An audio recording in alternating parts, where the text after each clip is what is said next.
Assalamualaikum warahmatullahi wabarakatuh. Kami dari kelompok 6. Di sini kami akan menjelaskan tentang media pembelajaran PPKN di SD atau MI. Saya yang beranggotakan saya sendiri, Devi Puspitasari, dan teman saya yaitu Maisan Maula.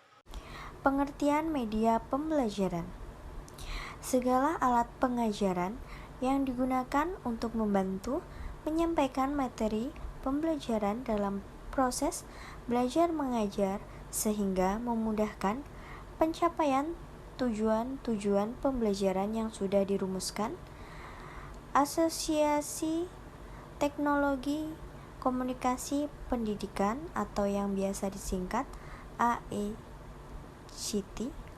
memberikan definisi, yaitu segala sesuatu yang digunakan orang untuk menyalurkan pesan dan dapat merangsang peserta didik untuk lebih semangat belajar.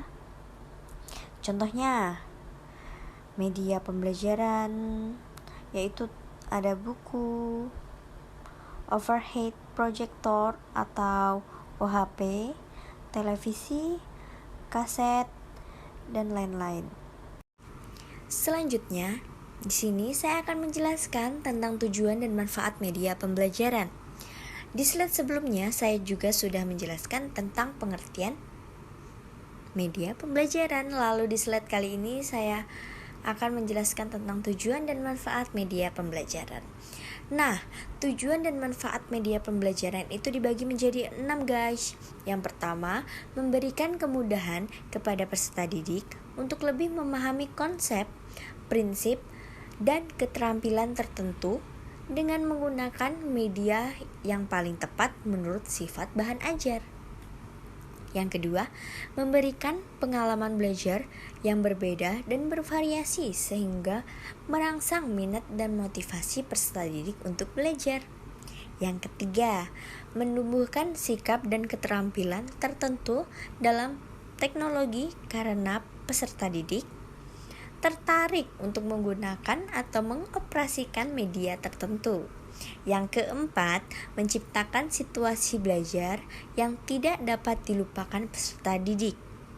Lalu yang kelima, yaitu memperjelas informasi atau pesan pembelajaran. Lalu yang terakhir, yaitu meningkatkan kualitas belajar mengajar. Nah, sebelumnya kan saya sudah menjelaskan tentang tujuan serta manfaat media pembelajaran.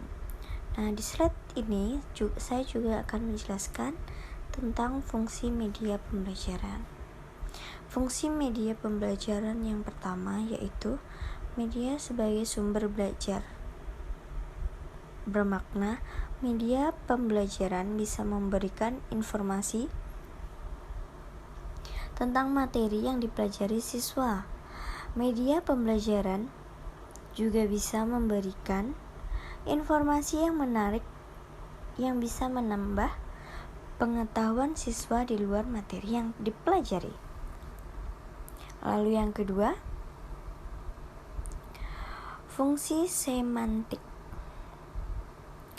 Semantik berkaitan dengan maksud atau makna dari suatu simbol, tanda, istilah, atau kata dalam proses pembelajaran.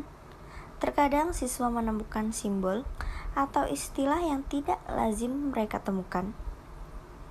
Media pembelajaran mampu menjelaskan simbol dan istilah tersebut dengan baik. Yang ketiga, fungsi manipulatif. Materi yang dipelajari oleh siswa terkadang tidak bisa begitu saja dipraktekkan atau dipresentasikan. Hal ini karena keterbatasan sumber daya serta waktu. Terlebih lagi, hal tersebut tidak mungkin ditemukan di sekitar lingkungan siswa atau sekolah.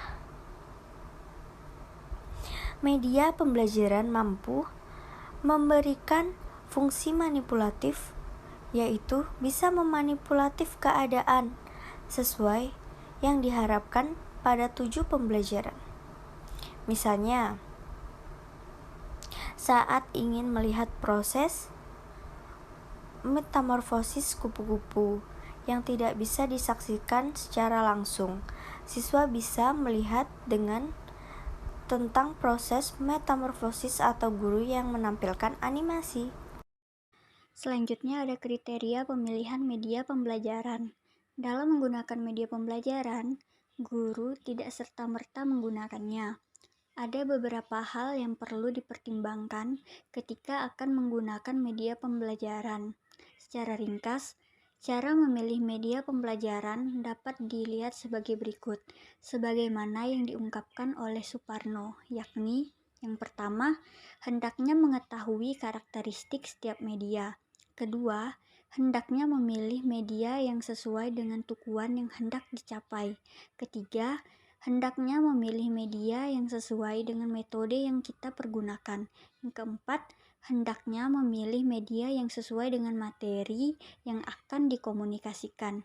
Yang kelima, hendaknya memilih media yang sesuai dengan keadaan siswa, jumlah, usia, maupun tingkat pendidikannya. Yang keenam, hendaknya memilih media yang sesuai dengan situasi dan kondisi lingkungan tempat media digunakan. Yang terakhir, janganlah memilih media dengan alasan bahan tersebut satu-satunya yang kita miliki. Ada beberapa contoh media yang dapat digunakan dalam proses pembelajaran, yaitu yang pertama ada gambar benda-benda. Media gambar dalam pendidikan kewarganegaraan dapat berupa gambar orang, binatang, tumbuh-tumbuhan, keindahan alam, dan gambar apa saja yang dapat digambar. Gambar tersebut dapat digunakan untuk mengajar pokok bahasan tentang harga menghargai, tolong menolong, kerjasama, mencintai alam sekitar, dan seterusnya. Nah, adapun contoh dari gambar benda-benda yaitu burung Garuda Pancasila. Yang kedua ada bagan atau chart. Media bagan atau chart sangat tergantung dengan pokok bahasan yang dipelajari, karena media ini berusaha memetakan bahan ajar secara lebih singkat dan agar lebih mudah dipahami oleh peserta didik. Media bagan berusaha memetakan bahan ajar secara menyeluruh dan singkat, mulai dari pengertiannya, manfaatnya, contoh-contohnya, perbuatannya, dan sebagainya. Yang ketiga, poster. Poster adalah gambaran yang di dalamnya terdapat pesan-pesan tertentu. Bedanya dengan iklan adalah iklan bernilai komersial, sedangkan poster bernilai pedagogis. Pembelajaran pendidikan kewarganegaraan, poster sangat cocok digunakan untuk mendukung penjelasan mengenai nilai-nilai, moral, maupun norma agar dapat dipahami secara lebih konkret oleh peserta didik. Yang keempat ada karikatur. Karikatur hampir sama dengan poster. Bedanya, dalam karikatur berupa sindiran. Pesannya, misalnya korupsi, digambarkan dengan tikus duit. Pesannya bahwa koruptor itu seperti tikus, seperti gambar yang ada di samping. Yang kelima, komik.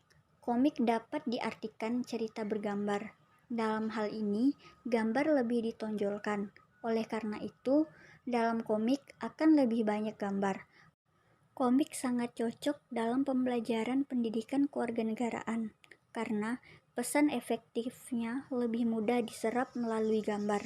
Gambar pendidikan kewarganegaraan harus banyak ide untuk membuat gambar komik yang dihubungkan dengan pesan-pesan moral. Yang keenam ada media audio. Media ini lebih canggih daripada media lainnya karena media ini merupakan jenis media elektronika yang didengar. Media ini memanipulasi pesannya lewat bunyi atau suara. Contoh media ini yaitu radio dan tape recorder. Media ini cocok digunakan untuk semua jenis pokok bahasan. Yang ketujuh, media audiovisual. Media ini dapat didengar dan dilihat gambarnya. Contohnya, media ini yaitu aplikasi YouTube, televisi, atau video, dan DVD. Media ini biasanya berisikan video pembelajaran mengenai PKN. Media ini juga cocok digunakan untuk semua pokok bahasan. Sekian dari kelompok kami, kurang dan lebihnya mohon maaf. Terima kasih. Wassalamualaikum warahmatullahi wabarakatuh.